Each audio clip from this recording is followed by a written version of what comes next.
오늘장 랭킹5 출발합니다. 오늘도 오프닝에서 다뤄왔던 여러 가지 섹터에 대해서 전략들 하나씩 챙겨보도록 하겠습니다. 레몬리서치 김민수 대표, 신한투자증권 황유연 PB팀장과 함께합니다. 안녕하세요. 네, 오늘은 종전 그리고 관세에 대한 이야기들 그리고 그 밖의 섹터들까지 오늘 좀 알차게 구성을 해봤습니다. 먼저 지금 좀 주목받고 있는 이야기들 하나씩 살펴볼 텐데 먼저 1, 2번은 나란히 좀 종전 가시화 속에서 우리가 기대감을 갖고 바라볼 수 있는 섹터인가 전략을 챙겨보도록 하겠습니다.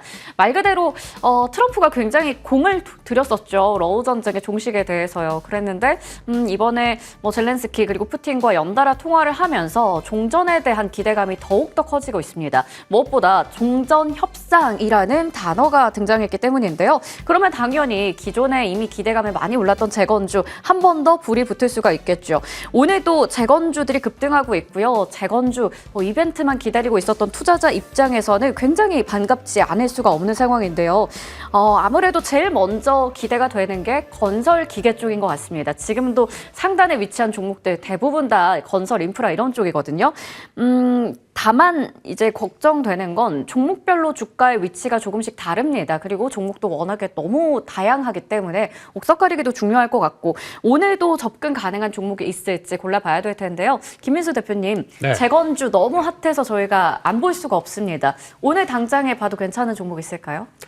네, 정확하게 단어를 보게 되면은 네. 이번에 이제 다 3자, 예. 그러니까 젤렌스키 대통령, 푸틴 대통령 그리고 또 트럼프 대통령 이게 셋이 얘기를 대화를 했다라고 하면서 꺼낸 단어가 네. 종전만 저희가 알고 있는데 종전 협상 시작입니다. 맞아요. 네, 협상. 협상 시작이라고 하게 되면 분위기는 이제 한껏 이제 업이 되겠죠. 네. 네, 업이 된다고 하더라도 종전 협상을 시작하면서 그 과정들이 얼마나 또 험난할지 모르겠습니다. 거기서 이제 중요한 거는 영토 싸움이죠. 네. 네, 영토 쪽이다 보니까 지금까지 나왔던 거 요 사이에 보다 보니까 협상은 시작됐는데 전황은 더 격화됐다고 하더라고요. 그렇다는 얘기는 네. 이제 마무리되기 전에 요만큼이라도 더 차지해야지. 그래서 좀 격화되는 모습들이죠. 네. 네, 이런 쪽을 봤었을 때는 오히려 재건도 재건이지만 방산도 예, 이제 계속 또 체크를 하는 건 맞겠다라고 네. 봐야 될 것 같고. 근데 그 중에서 이제 중요한 거는 종전의 의지가 상대적으로 세 국가 모두 다 있다 보니까 거기서 나오는 변화를 생각한다라고 하게 되면 앞으로 기대감은 계속 나올 수 있겠다라고 하지만 첫날 이제 협상 들어오고 협상의 진행이 되는 과정 쪽에서 어떻게 들어올지 아직 시간도 얼마나 걸릴지 모르다 보니까 이거는 오늘 강한 섹터들은 일단 강했다고 하게 되면 조금 더 흐름들은 좀 챙겨주고 보시는 게 맞겠다라고 봐야 될 것 같고 여기서 이제 중요한 거는 핵심적인 종목들 섹터를 찾아야 되겠죠. 네. 그렇게 되면은 아마 일단 제가 보기에는 두 가지로 보셔야 될 것 같은데 나머지 여러 가지 지금 국내 쪽에서는 모듈러 주택이나 나머지 여러 가지도 있다고 하더라도 제가 보기엔 그쪽까지 확대하는 것보다 네. 핵심은 건설기계라고 생각합니다. 건설기계 쪽이 첫 번째, 네. 두 번째는 농기계 쪽들이 두 번째라고 네. 생각하면서 큰 축 맞춰가면서 일단 보시는 게 더 맞지 않나라는 쪽으로 보는데 시간은 단기간에 안 끝날 수도 있다. 네. 이건 염두를 하고 대응을 가져가셔야 될 것 같습니다. 건설기계 근데 오늘 제일 강하잖아요. 그래서 대동 이런 종목들도 벌써 상한가 가기도 하고 신고가 가기도 했는데 대동기어죠? 네, 대동기업 예, 가기도 기업. 했었는데 네. 그러면 오늘 당장 볼 종목으로 하나 딱 집을 수는 없을까요? 없습니다. 오늘 같은 날은 네. 또 같이 이게 쭉 다 올라가는데 거기다가 보통 이제 이렇게 되면 사람들이 마음이 되게 급해져요. 따라가고 싶잖아요. 예, 요즘 보니까 시장 좀 살아나고 근데 네. 계좌가 아직 크게 막 벗어나지 않은 것보다 보니까 좀 따라간 종목들 막 또 무리하시는 경우도 있는데 무리했다가 잘 된 케이스는 하나오션이죠. 예, 그런 게 같이 그런 쪽으로 다 종목들이 그렇게 예. 움직이지는 않는 상황들이 있기 때문에 네. 아마 어떤 섹터를 일단 골라놓고 그 다음에 약간 또 진행되는 흐름에 따라서 다음 흐름들을 보시면 어떨까 생각되고 있기 때문에 알겠습니다. 마음 급하다고 모든 게 다 해결 네. 좀 워워워 네, 그렇게 하시면 진정할게요. 좋겠습니다. 예, 그러면 하나오션을 말씀해주신 것처럼 이제 급하게 따라가도 결국에 성공하는 케이스다 말씀해주셨고 아까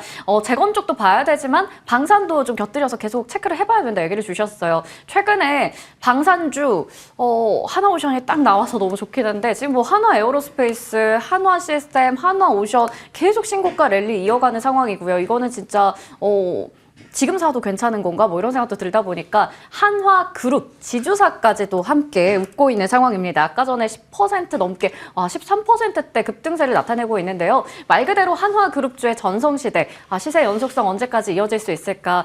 아까 대기실에서도 황유연 팀장님과 함께 한화그룹 얘기를 좀 나눴던 것 같은데요. 이쪽은 어떻게 보세요? 중장기적으로는 조금 더 갈 여지는 많이 있다라고 네. 생각은 합니다. 많이 있다 생각하고요. 다만 주가가 너무 실적 대비 빠르게 올라가면 우리가 과거에 2008년, 9년도에 했던 경험들이 좀 있기 때문에 조정은 받을 수는 있을 거라고 생각합니다. 근데 다만 과거의 도크 상황이나 그다음에 앞으로의 수주 상황 이런 거 생각을 했을 때는 뭐 주가가 잠깐 기술적으로 과매수 국면에 올라간 것은 맞습니다만 주가가 한번 흐름을 타고 관성을 받으면 사실 그런 거 다 무시하고 올라가는 경우도 많이 있거든요. 그렇기 때문에 지금 구간에서는 저도 뭐 지금이라도 사세요라고 말씀드리긴 사실 좀 어렵습니다만 분할 매수로 대응하면 아직은 저는 상승 여지는 좀 더 있을 것 같다라고 생각을 하고 있고요. 여전히 특수선 분야, 아직 쇠빙선 이야기가 지난 주말에 나왔는데 아직 그 부분에서 아직 기사 조금 더 주가에 반영된 것 같지는 않고요. 향후에 있을 군함과 관련된 수주 논의들, 그다음에 미국에서 있을 지금 미국 공화당에서도 존스법을 좀 개정하려고 하는 움직임이 있기 때문에 원래 존스법을 좀 간단히 말씀드리면 미국에서만 군함을 만들 수 있다는 건데 지금 동맹국들에서는 외관을 좀 만들 수 있다라는 생각이 좀 들고 있거든요. 근데 그렇기 때문에 지금 하나가 계속 좀 이제 주목을 받을 수밖에 없는 부분들입니다. 소위 쉽게 말해서 외곽을 좀 하나에서 만들고 하나오션을 만들고 내부 조립은 미국에 있는 필리조선소에서 하는 그런 형태로도 좀 갈 수 있는 부분들이고요. 당연히 필리조선소 지분 100%를 갖고 있는 게 하나 시스템이기 때문에 하나 시스템도 좋게 될 수밖에 없고 일정 부분은 또 하나 엔진도 수혜를 좀 받을 수 있겠죠. 그렇기 때문에 하나 그룹 자체가 어느 정도 전반적인 수혜를 일단은 받을 수 있다고 봅니다. 다만 지금부터는 조금은 과열 향상이 있는 건 저도 맞는 것 같습니다. 그렇기 때문에 중장기적으로 가실 분들은 조금 눌림목을 좀 기대해 보셔도 되지 않을까 그렇게 생각하고 있습니다. 네, 요즘 하나그룹주 가지고 계신 분들 얼마나 기쁠까요? 매일매일 좀 계좌 볼 때마다 웃을 수 있을 것 같은데 중장기적으로도 더 갈 수 있다 얘기를 주셨어요. 그래서 그 정도 호흡을 갖고 본다면 분할 매수도 가능하다 얘기 주셨습니다. 자, 한화그룹도 상당히 좋지만 최근에 LS그룹도 마찬가지로 너무 잘 달리고 있습니다. 오늘 전력설비 쪽도 마찬가지로 그 우크라 재건에 대한 기대감이 있습니다. 인프라 쪽에 전력설비가 필요하기 때문인데 그러면 수요가 늘어날 거다라고 우리가 연결 지어서 생각할 수가 있겠죠. 일단은 전력설비에 뭔가 호재가 하나 더 붙었어요. 근데 전력설비 안에서도 변압기나 뭐 전선 쪽이 다 같이 간다라기보다는 지금 보시는 것처럼 LS 일렉트릭이 좀 더 시세가 강한 모습입니다. 그래서 이걸 LS 그룹주가 캐리한다라고 봐야 될지 아니면 그래도 재건 쪽에서 수요는 기대할 만하다라고 봐도 괜찮을지 김민수 대표님 의견은요? 지금 한화 네. 그룹주가 좀 말이 많잖아요. 네. 다음은 LS그룹주 같습니다. 좀 기다리면 LS그룹주의 반전이 한번 나올 수 있다고 생각 들고 있기 때문에 이쪽도 잘 보시는 게 맞겠다라고 봐야 될 것 같고 가장 큰 투자 아이디어는 뭐 전력설비, 전선 이쪽에 대해서도 호재가 계속 붙는 상황들이죠. 그쪽에서 이제 가장 첫 번째는 AI 투자가 끝나느냐, 투자가 더 패권 전쟁으로 인해서 가속화되는 모습들이 나올 수밖에 없는 상황들이죠. 거기다가 뭐 재건을 통해서 그리고 또 이번에 미국에서 리쇼어링이 나오기 시작하게 되면 또 공장 짓다 보니까 계속 또 전력 설비 전선은 필요할 걸로 보여지고 있고 LA 산불까지 또 복구하는 모습들까지 나온다라고 하게 되면 이래저래 미국의 전력 설비 쪽은 쇼티지가 계속 날 수밖에 없는 구조다라고 하게 되면 그쪽에서 다음은 계속 또 이제 전력 전선 쪽에 대한 관심은 또 높아진다라는 쪽으로 바라봐야 될 것 같은데 근데 문제는 만약에 이런 아이디어가 있다가 주가가 안 가게 되면 그냥 에휴 이쪽이 아닌가 보다 그냥 다시 하나옵션 살 준비 이렇게 하실지 모르겠는데 항상 시장은 순환합니다. 순환하고 돌아갑니다. 그렇기 때문에 지금 이렇게 솟은 종목들 또 어떻게 하면 더 살까라고 생각하시는 것보다 차라리 좀 투자 아이디어를 확장시켜 가면서 다음은 어떤 쪽이 들어올까라고 생각하는 거를 바라보시는 것도 좋은 전략이 아닐까 생각하고 있습니다. 네. 하나그룹주 다음이 또 LS그룹주가 될 수 있다 얘기를 주셨어요. 그만큼 우리가 또 관심 있게 봐도 좋다라는 부분 짚어주셨고요. 전력설비 쪽도 마찬가지로 데이터 센터 관련된 기존의 그 내러티브도 여전하지만 거기에 재건까지 붙었다 보니까 또 수급의 움직임까지 함께 체크해보자 말씀해 주셨습니다. 자, 이번에는 재건 관련해서 또 대형이나 뭐 중소형 할 것 없이 건설사들도 많이 좀 주목을 받고 있는 상황이라서요. 대형 건설주 같은 경우에는 정말 오랜만에 올라갑니다. 특히나 오늘 현대건설 같은 경우에는 뭐 공급계약 관련해서 개별 이슈도 있긴 했지만 HDC 현대산업개발도 9%대 강세를 보여주고요. 일단은 크게 봤을 때는 결국에는 우크라 재건 수혜 기대감이지만 이 안에서 봤을 때 해외 사업을 하고 있는 종목들은 추려보면 또 몇 개 안 남는 상황이거든요. 그러다 보니까 어디까지가 실수혜를 누릴 수 있을까? 항상 그게 제일 고민되는 것 같습니다. 그런 측면에서 봤을 때 중소형주가 탄력이 좀 강하기도 하고요. 황교안 팀장님, 건설 섹터 안에서도 실질적인 수혜를 누릴 수 있는 종목 골라본다면요? 글쎄, 건설주는 지금 일단은 반등이 나오고 있긴 합니다만 네. 아직 진짜 바닥인지 또는 기술적 반등지까지 확인을 하기 위해서는 조금 더 시간이 필요할 것 같습니다. 네. 개별 호재가 있긴 합니다만 사실 우리나라에 있는 사실 건설 지금 재건 테마로 모든 종목들이 건설사 포함해서 뭐 HD 현대건설기계도 그렇고 현대산업개발도 그렇고 많은 종목들이 움직이고 있습니다만 아직까지도 여전히 저는 생각이 드는 거는 과연 우리나라의 진짜 수혜주가 과연 있을까라는 네. 생각은 여전히 가지고 있습니다. 특히나 뭐 어쨌든 우리나라 테마주의 특성상 이런 흐름을 패턴을 항상 반복해 왔던 건 사실입니다만 지금 올라가는 주식들을 보면 대부분 실적 기반이 아니라 대부분 기대감으로 올라가는 거고 소위 말하는 내러티브로 주가가 올라가는 겁니다. 이 부분을 이용해서 트레이딩을 잘 하신다면 뭐 그분은 계속 그렇게 매매를 하시면 되는 겁니다만 이걸 가지고 계속 끌고 가기에는 사실 실적이라던가 앞으로 나올 노이즈들 대비하면 언제든지 다시 제자리를 갈 수 있는 종목들이거든요. 그렇기 때문에 매매는 하시되 리스크 관리는 철저히 하셨으면 좋겠고요. 아직까지 건설주에 대한 부분들은 중립 의견 계속 말씀드리고 싶습니다. 건설 쪽에 대해서는 중립 의견을 주셨고요. 만약에 내가 매매를 한다면 충분히 리스크 관리는 해야 된다 얘기를 주셨습니다. 자, 이렇게 먼저 첫 번째로는 재건이라는 키워드를 우리가 들었을 때 직접적으로 딱 생각나는 뭐 건설, 기계 이런 쪽을 먼저 체크해 봤습니다. 자, 그 다음으로는 뭔가 복잡한 쪽을 한번 볼 텐데요. 철강과 석유, 화학이 그쪽이 되겠습니다. 먼저 철강부터 체크해 보도록 할게요. 일단은 정말 거대한 호황제가 공존하고 있는 상황이에요. 지금 관세에 대한 부분이 아무래도 발목을 잡고 있는 상황에서 우크라 재건에 대한 수요 기대가 지금 나타나고 있습니다. 악재 하나, 호재 하나 딱 등장하고 있는 상황에서 중국산 후반 이 반덤핑 관세 부과에 대한 반덤핑 관세 부과에 대한 우리 정부의 논의도 곧 있을 예정이라고 하죠. 일정까지 또 앞두고 있다 보니까 어떻게 대응해야 될지 약간 복잡하기도 한데 오늘은 일단 호재 쪽에 무게를 두고 있는 것인지 상승부를 켜고 있는 상황입니다. 특히 포스코홀딩스와 현대제철이 나란히 올라가고 있다 보니까 기대도 되는데 대표님 일단은 호재 악재 하나씩 있다 보니까요. 주가의 무게추를 어디에 맞춰야 될지 고민됩니다. 네, 일단 큰 그림으로 봤을 때 호재는 불확실성 해소입니까 이거? 네, 관세 아직은 모르겠어요. 모르겠죠. 네. 예, 근데 시장의 반응은 그렇게 나온 것 같고, 그런 쪽에서 일단 포스코홀딩스와 현대제철을 따로 봐야 될 것 같습니다. 포스코홀딩스는 철강 쪽에서 약간 이게 지금 올라오는 게 단순하게 철강 업황에 대한 변화라고 생각하는지, 아니면 오늘 지금 2차 전지 쪽이 강합니다. 네. 그러니까 완전히 잊혀진 2차 전지에 또 과거 신재생 쪽으로 가겠다 네. 그런 쪽으로 나왔던 그 종목의 변화인지 아직은 확실하지 않습니다. 그렇기 때문에 일단은 그래도 많이 소외됐기 때문에 PBR 0.3은 좀 심했죠. 네, 그런 쪽에서 나왔던 변화라고 일단 봐야 될 것 같고, 그리고 또 현대제철은 다른 케이스죠.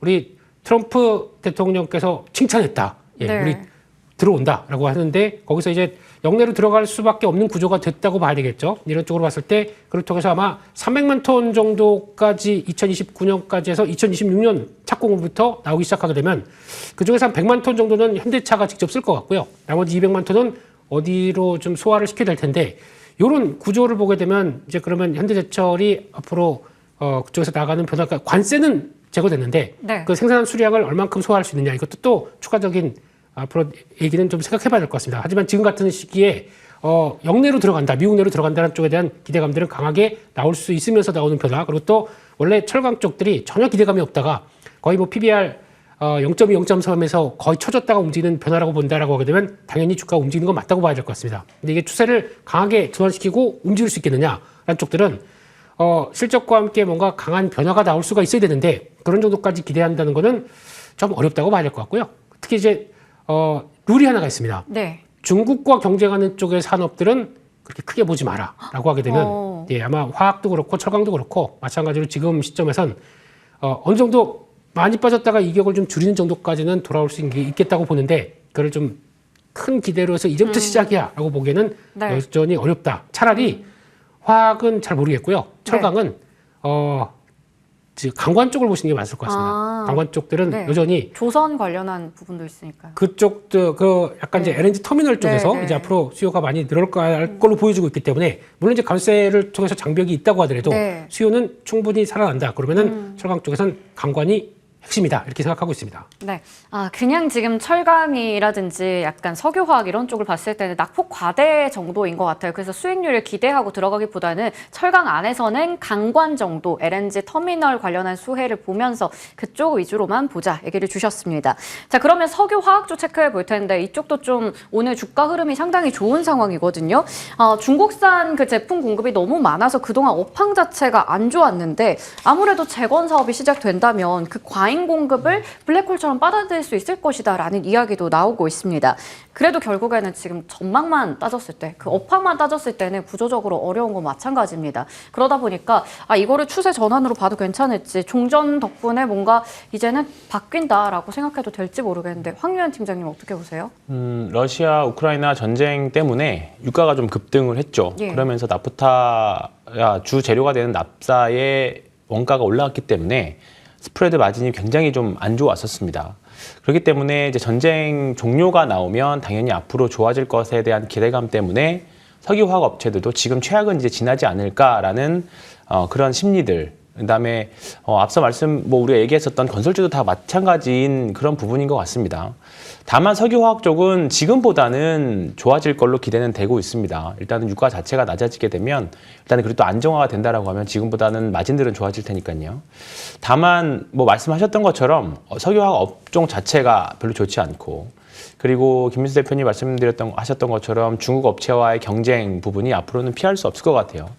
과거에 2020년 전까지만 하더라도 그래도 우리나라가 가격으로는 못 당하더라도 품질 면에서는 확실히 그래도 우위를 점할 수 있었지만 이제부터는 중국 업체들이 그동안 기술 개발들을 통해서 한국 화학 업체들 수준까지 일정 부분 올라온 상태입니다. 그렇기 때문에 지금부터는 사실 가격 경쟁력도 없는 상태에서 품질에서도 거의 비슷하다면 사실 조금 석유화학 업체들은 조금은 앞으로 계속 힘들 수밖에 없고 그렇기 때문에 우리나라 기업들은 스페셜티 제품들로 아마 이 부분을 극복해 나가야 되지 않을까 생각을 하고 있고요.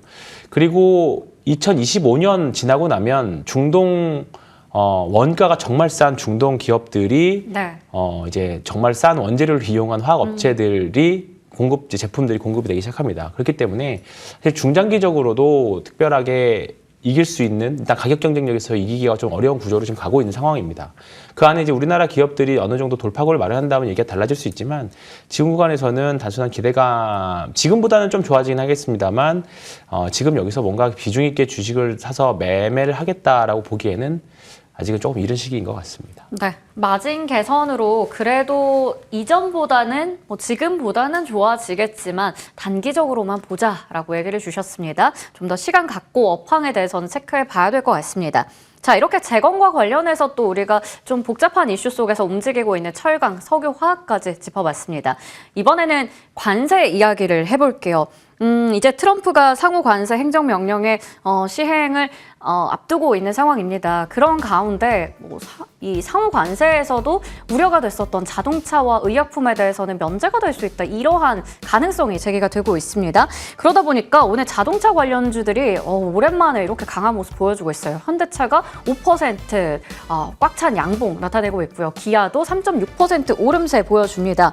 그렇다면 정말 관세 면제가 됐을 때 우리가 이제 봐야겠죠. 김민수 대표님, 네. 관세 면제된다면 그동안 보여줬던 이 횡보세에서 벗어날 수 있을지 아니면 불확실성은 아직 여전하기 때문에 당분간은 횡보한다라고 봐야 될지 추세 어떻게 보세요? 오늘 현대차가 그렇게 강할 줄 알았습니다. 오, 이 뉴스를 보고 그랬습니다. 네. 정의선 회장이 네. 트럼프 주니어 아시죠? 예. 같이 골프 회동을 했답니다. 그게 약간 영향을 준 건가요? 예? 네. 그런 뉴스는 네. 보강이 된 거라고 봐야 될 것 같고 어제 네. 미국 시장에서 나왔던 얘기 중에 하나가 이제 자동차 쪽에서 조금 좀 그래도 긍정적인 뉴스 최근에 좀 많이 빠졌죠. 네. 테슬라마저도 반등을 시킵니다. 네, 그런 쪽으로 봤었을 때 일단 지금 보여지고 있는 얘기는 네. 아직 확정은 안 됐습니다. 의약품 쪽하고 자동차 쪽에 면세를 할 수 있을 거다. 그러니까 네. 관세에 대해서는 그렇게 크게 영향 안 받을 거다. 네, 한쪽에 네. 대한 얘기가 나오고 있다고 하는데 그게 어떻게 될지는 조금 더 확정되는 걸 보셔야 되겠지만 근데 더 중요한 건 왜 이런 얘기가 나왔을까가 더 중요합니다. 일단 첫 번째 자동차 같은 경우는 내구재 쪽입니다. 네. 그리고 거기다 만약에 관세를 올리게 되면 그 가격, 특히 거기다 안 그래도 지금 철강하고 알루미늄 쪽에서 가격을 올리다 보니까 원가 부담이 올라갔는데 네. 거기다 또 관세를 매긴다라고 하게 되면 이거는 미국이 그 땅덩이 넓은 나라에서 자동차 타고 다니는데 그 자동차 가격들을 올린다. 말이 안 되죠. 네. 아마 국민들의 반응이 상당히 부정적일 겁니다. 안 되겠다는 쪽이죠. 두 번째, 의약품도 약가 인하를 어떻게 하면 낮출 수 있을 것인가. 거기서 여러 가지 고민이 많은 상황에서 여기다 가격을 올린다고요? 그러면 안 되겠죠. 그러다 보니까 그런 흐름들을 본다라고 하게 되면 미국이 필요한 거는 계속 또 피해 나갈 것이다. 안쪽으로 봤었을 때 이거는 당연히 그럴 가능성이 높다라고 보여지고 있지만 하지만 이게 결론적으로 그래서 이제 자동차 쪽 바닥 찍고 올라가느냐 불확실성 해소냐 네. 아직은 잘 모르겠습니다. 특히 오. 이제 또 개별적인 관세를 또 어떤 품목별로 다 들어가는 것뿐만 아니라 개별적인 국가 대 국가 쪽으로도 지금 네. 행정부가 생각을 하고 있는 모습들이기 때문에 아직 저희한테 청구서가 아직 안 날아왔습니다. 그래서 그거는 조금 더 날아오기 전에 약간 잠깐 불확실성 해소 관점적으로 움직인다라고 하게 되면 네. 일단은 비중이 많다고 하시게 되면 어떤 단기적으로 낙폭 커서 움직이는 정도까지 들어온다라고 하게 되면 대응할 수 있는 정도까지 그렇게 보시는 게 맞지 않나 싶은데 오늘 보다 보니까 2차 전지 쪽까지 같이 강하게 맞아요. 나옵니다. 네. 이것 쪽도 아마 좀 숨통을 같이 트이지 않나라는 쪽에서 변화가 들어오다 보니까 우리도 같이 어떤 관세 영향 같이 받지 않나라는 쪽으로 들어오는 것 같은데 아직 2차 전지 쪽까지 확대시키기에는 물론 이제 오늘 올라오다 보니까 좀 다행이긴 합니다. 네, 근데 네. 2차 전지 쪽까지 확대해서 본다라고 하게 되면 2차 전지도 매매를 하신다라고 하게 되면 그나마 같은 섹터에서도 성장을 할 수 있는 섹터 쪽으로 보시는 게 좋을 네. 것 같습니다. 그렇게 되면은 일단 포인트로 맞출 때까지는 실리콘 음극재, 네, 그리고 또 전구체, 네. 그리고 또 전고체 배터리 네. 이런 쪽까지 해서 그나마 같은 섹터에서도 성장을 보일 수 있는 섹터 쪽으로 집중하시는 게 더 좋겠다 이렇게 말씀드리겠습니다. 네. 자동차주 아직까지는 가능성이잖아요. 관세 면제에 대한. 그러다 보니까 우리 청구세 받기 전까지는 모른다. 지금은 잠깐 숨통 트일 수 있다라는 기대감에 오르는 것으로 보이는데 당분간은 박스권에서 좀 대응해야 된다 얘기를 주셨습니다. 그리고 2차 전지까지 잠시 후에 살펴볼 거긴 하지만 같이 얘기를 주셨는데 그 안에서도 성장성 있는 섹터 위주로 보자고 얘기해 주셨습니다. 잠시 후에 한 번 더 여쭤보도록 할게요. 자, 이어서 제약주 한번 체크해 보겠습니다. 오늘 자동차 쪽은 강한 모습 보여주고 있는데 제약바이오는 마냥 웃을 수가 없는 게 관세 면제에 대한 부분, 만약 면제되면 너무나 좋은 뉴스겠지만 아무래도 지금 CPI가 예상치를 웃도는 수준으로 나오다 보니까 금리 인하에 좀 브레이크가 걸릴 것 같다. 수급적으로는 이게 좋지 않아 보입니다. 그러다 보니까 제약바이오 안에서도 종목별로 주가는 좀 엇갈리고 있는 상황이에요. 그래서 실제로 어떤 데 포인트를 맞춰야 될까 고민되는데 팀장님, 제약바이오 뭘 봐야 될까요? 어제 사실 미국 10년물 국채금리가 또 CPI 때문에 네. 좀 상승을 하면서 오늘 좀 걱정하긴 했습니다만 여전히 그래도 그거 대비해서 좋은 모습들을 좀 보여주고 있고요. 오전에 조금 밀리다가 이제 양봉을 내는 기업들도 이제 많이 좀 보여주고 있습니다. 여전히 제약바이오 섹터는 올해 계속 주목을 해 보셔야 되는 섹터라고 보고 있고요. 지금 올해 상반기 그래도 과거의 제약바이오와는 확실히 좀 다른 결과물들을 계속 보여주고 있습니다. 최근에 올릭스의 기술 수출 사례도 그렇고요.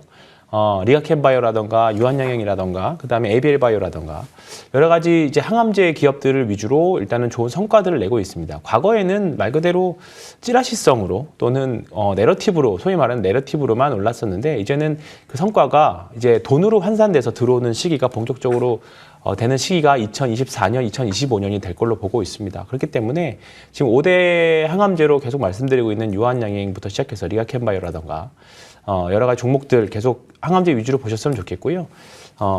지금 생물보안법이 아직 100% 통과되지는 않았습니다만 올해 여전히 기대되고 있는 부분들이기 때문에 삼성바이오로직스도 실적과 모멘텀 같이 가지고 있는 딱 조선하고 비슷한 흐름이거든요. 실적이 먼저 좋게 나왔었고 그 다음에 내러티브가 붙는 형식이기 때문에 이 조합이 가장 주가 수익률에서는 주도주도 나오고 가장 대수익률이 나오는 조합입니다. 그렇기 때문에 삼성바이오로직스 편안하게 가져가시려면 삼성바이오로직스 추천드리고 그렇게 하도록 하겠습니다.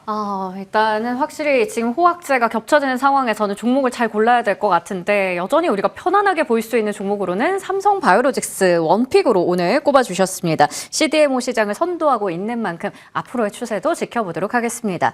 자, 그리고 앞서 김민수 대표님께서 자동차 이야기를 해주시면서 2차 전지 쪽도 이제 숨통이 트일 것 같다라는 느낌의 오늘 반등이 나오고 있다 말씀해 말씀해 주셨습니다. 물론 안에서도 종목은 잘 골라봐야 된다 얘기를 주셔서요. 그 부분을 좀 더 깊게 체크해 보려고 합니다. 오랜만에 2차 전지 쪽에도 온기가 돌고 있는 상황이에요. 아무래도 현대차그룹에서 최근에 전고체 내재화한다라는 그 이야기가 지금 지속되고 있는 상황이고 소재주 쪽이 강한 반등세를 나타내고 있지만 확실히 2차 전지는 이게 지속이 될 것인가 그 부분에 늘 의구심이 듭니다.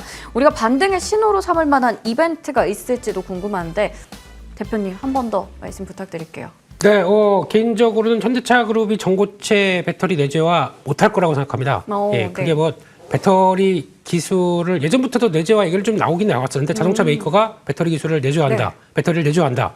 아이디어는 좋습니다. 네, 아이디어는 좋은데 그게 쉽지 않은 일입니다. 그러면 제가 보기에는 차라리 M&A를 할 것 같습니다. 네. 오히려 그렇게 들어가기 시작하게 되면 근데 그게 아닌 이상은 열심히 또 노력은 하는데 아유 어렵구나라고 또 현실을 인정할 수도 있기 때문에 그렇게 되면은 오히려 저고체 배터리를 열심히 하는 회사들이 더 부각을 받을 수가 있겠죠. 그런 쪽들이 결과가 언제 나오냐면은 3월 초에 가게 되면 인터 배터리 행사가 크게 있습니다. 네. 그때는 아마 삼성 SDI부터 이 전고체 배터리 이제 우리가 도요타와 함께 또 중국 업체들도 많이 있는데 그래도 우리가 좀 더 한다는 걸 많이 보여줄 수 있는 그런들이 나온다 그러면 2차 랠리가 한번 더 나올 수가 있겠죠. 그것까지 한번 감안하면서 그런들 보셨으면 좋겠고요. 그리고 좀 편안한 선택지로 간다라고 하게 되면 제가 보기에는 본격적인 개화가 들어오는 실리콘 음극재 대표적인 대주전자 재료를 보시는 게 더 맞겠다라고 네. 생각하고 있습니다. 이게 오히려 지난 4분기 실적 변화와 함께 작년 실적들도 레벨업이 되는 과정들을 보여줬습니다. 그럼 이게 시작일까요? 끝일까요?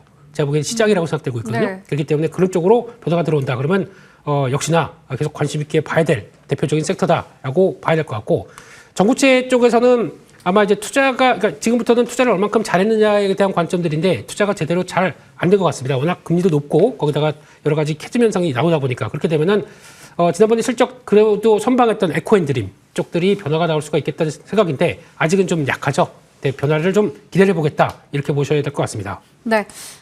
뭐 3월에 인터배터리 행사도 있다 말씀해 주셨고요. 그리고 여기서도 성장성 있는 쪽 주목해 보자. 실리콘 음극재 쪽에서는 대주전자재료 그리고 전고체 배터리, 전구체 배터리까지 전구체까지 관련주들 좀 추려 주셨습니다.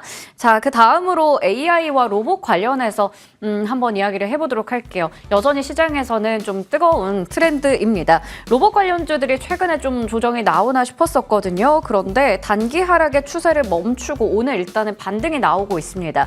오늘 일시적인 반등인 것인지 아니면 우상향을 할 수 있는 것인지 그게 제일 궁금한데 오늘 로봇주 안에서도 사실 상승률 순으로 봤을 때는 그 재건이라는 모멘텀 붙은 쪽이 더 강하긴 하거든요. 어떻게 봐야 될까? 팀장님께 여쭤보도록 하겠습니다.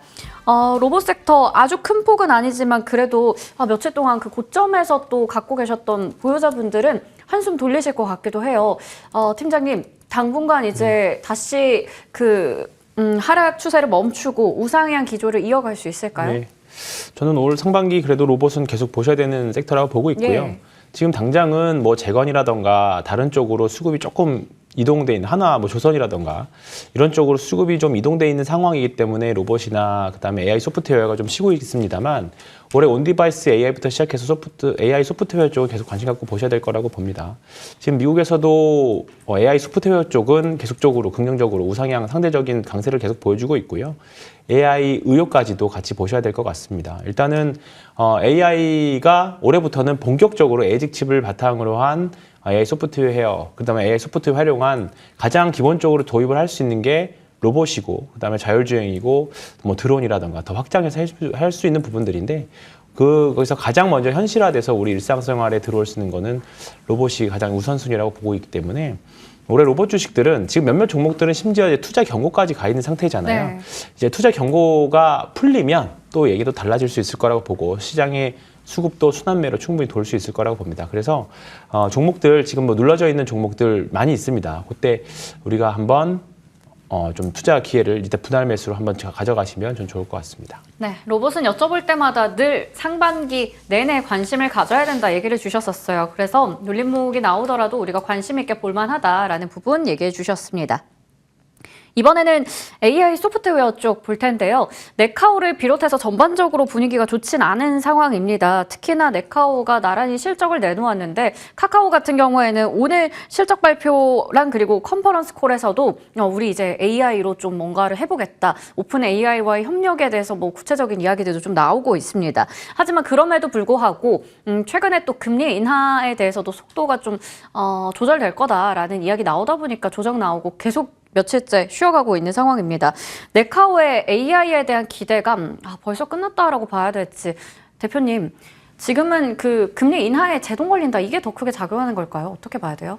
일단은 큰 그림의 성장주의 대표주자잖아요. 네. 로봇도 마찬가지고 AI 소프트웨어도 마찬가지고 그러면은 먼저 체크해야 될 게 금리입니다. 네. 네, 금리의 변화가 아무래도 지금 10년물 국채금리가 4.4대 갔을 때는 좀 자유롭게 움직이다가 지금 4.6대까지 올라오다 보니까 잠깐 경계 이렇게 나오는 거는 미국 시장의 러셀 리천도 마찬가지고 관련된 성장 섹터도 마찬가지고 국내도 영향을 살짝 받고 있다고 보여지고 있습니다. 이런 걸 잘 견뎌내는지 아니면 아유 힘들어 그래서 다시 한번 추세 안쪽까지 쭉 내려왔다가 거기서 다시 돌아가는지 이 과정을 봐야 될 것 같은데 지금 아무래도 네이버 기준으로 보게 되면 한 41만 7천 원? 이 정도가 21만 7천 원? 예, 네. 죄송합니다. 예, 이 정도쯤에서 지지를 받느냐에 따라서 좀 분위기가 바뀔 수 있기 때문에 그 자리를 확인하는 과정들이 좀 필요할 걸로 보여지고 있고요.